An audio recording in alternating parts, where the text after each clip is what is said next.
대만 여행 가면 꼭 사와야 되는 선물이 하나 있죠. 쫄깃하고 새콤달콤한 파인애플 잼에 고소한 버터향이 그윽한 과자, 바로 펑리수인데요. 그런데 한 번쯤 이런 의문이 들긴 해요. 대만은 파인애플의 원산지도 아니고 최대 생산국도 아닌데 왜 파인애플 과자가 제일 유명할까요? 오늘은 대만을 대표하는 과자 펑리수에 대한 이야기를 해보려고 합니다.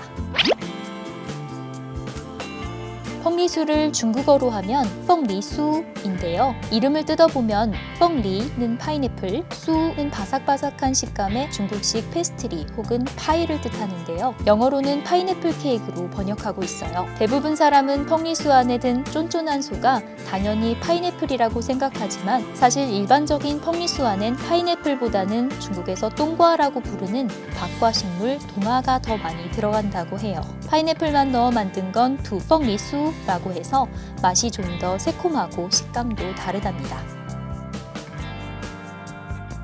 1970년대 대만의 파인애플 생산량은 늘었지만 통조림의 인기는 줄어들면서 파인애플로 만든 디저트가 점점 상품화되기 시작했어요. 펑리수의 원형은 대만 결혼식 때 먹는 용봉대병이란 한 쌍의 파이였는데 용병은 고기소가 들어가 짭조름한 맛이었고 봉병은 파인애플이 들어있어 새콤한 맛이었어요. 그런데 파인애플만 넣은 봉병은 식감이 좀 떨어지고 맛이 시큼했다고 해요. 1980년대에 들어 똥과로 만든 소와 파인애플을 섞어 만드는 법이 개발되면서 지금의 달달하고 부드러운 펑리수의 맛이 탄생했다고 합니다.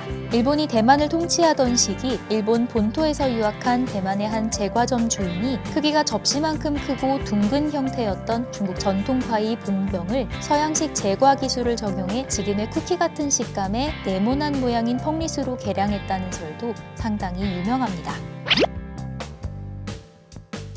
중국어로 파인애플은 뽀로라고 하는데 왜 대만 사람들은 뽀러수라고 하지 않는 걸까요? 파인애플의 또 다른 이름인 펑리를 보면 옛날 대만 사람들이 얼마나 파인애플을 귀하게 여겼는지 알 수 있어요. 펑리는 봉황 봉자에 배 리자를 써서 봉황의 배, 즉 전설 속에 나오는 봉황새가 먹는 배라는 뜻이에요. 그리고 대만에서는 펑리를 왕리라고도 하는데 배 중에서도 으뜸인 배라는 뜻입니다. 대만 현지 방언으로는 왕성할 왕자에 올 레자를 쓴 왕라이라는 단어와 발음이 같다는데 그래서 파인애플은 늘 왕성한 기운, 사업 번창 등 길함을 상징하는 과일로 여겨졌습니다.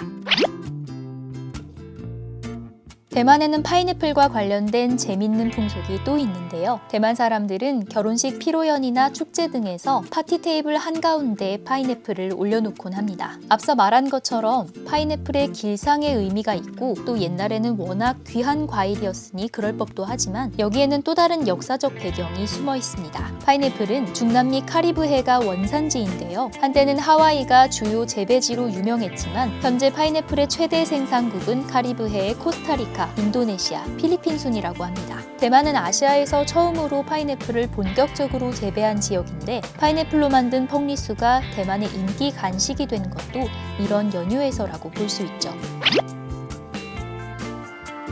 어쨌든 파인애플이 신대륙에서 구대륙 유럽에 처음 전해진 건 콜럼버스가 두 번째 아메리카 대륙 항해를 마치고 귀국한 1483년 11월이었습니다. 당시 파인애플은 유럽에서 처음 보는 신비로운 과일인데다 대서양을 건너는 긴 항해 동안 익을 대로 익어서 최고의 당도를 자랑했죠. 파인애플을 처음 맛본 스페인 이사벨라 여왕은 그 향기와 달콤함에 감탄해 입을 다물지 못했다고 합니다. 그렇게 유럽 상류 사회가 파인애플에 열광하게 되면서 수요는 폭발했지만 파나마 운하가 뚫리기 전 남미 대륙 남단을 돌아오는 항해길은 너무 멀어서 운송이 쉽지 않았습니다. 게다가 파인애플은 열대 과일이라 유럽에서 재배할 수 없었기에 부르는 게 값이 될 만큼 희소했죠.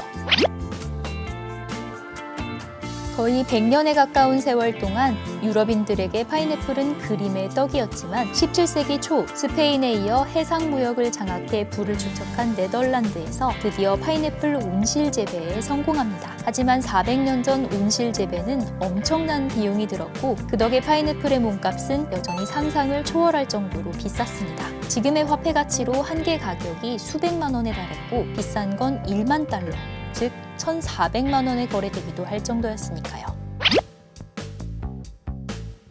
이렇듯 파인애플 내지 그 묘목은 당시 최고의 고부가가치 상품이었고 파인애플 무역 역시 해상 강국이었던 네덜란드가 독점했는데요. 이런 네덜란드가 온실 재배를 대체할 최적의 재배지를 찾다가 발견한 곳이 바로 대만이었습니다. 17세기 대만을 방문한 유럽인들의 기록을 모은 책을 보면 1648년 대만 중부의 대두 왕국에 파인애플이 있다는 내용이 나오는데요. 당시 대만은 중국이 진출하기 전으로 상당 지역이 네덜란드 동인도 회사의 지배 아래 있었으니 대만에 파인애플을 처음 전한 나라 역시 네덜란드였을 것으로 추정됩니다. 결혼식과 파티를 파인애플로 장식하는 대만의 풍속도 유럽의 전통과 연결되는데요. 옛날 유럽에서는 비싼 가격과 희소성 때문에 파인애플을 부와 권력의 상징, 환대의 아이콘으로 여겼습니다. 지금도 유럽이나 미국, 동남아 휴양지의 고급 레스토랑에서는 파티 테이블 중앙에 멋지게 조각된 파인애플이 놓여 있곤 합니다. 또 파인애플을 테이블 장식용으로만 쓰는 게 아니라 파티가 끝날 때쯤 디저트로 손님들에게 내놓기도 하는데 환영의 의미가 담겨 있다고 하죠. 이 역시 16, 17세기 유럽 귀족의 디너 파티에서 비롯된 전통이라고 합니다. 그저 대만 여행의 머스트 헤브 아이템이라고만 생각했던 펑리수에 이렇게 흥미로운 세계사가 숨어 있는지 미처 몰랐네요.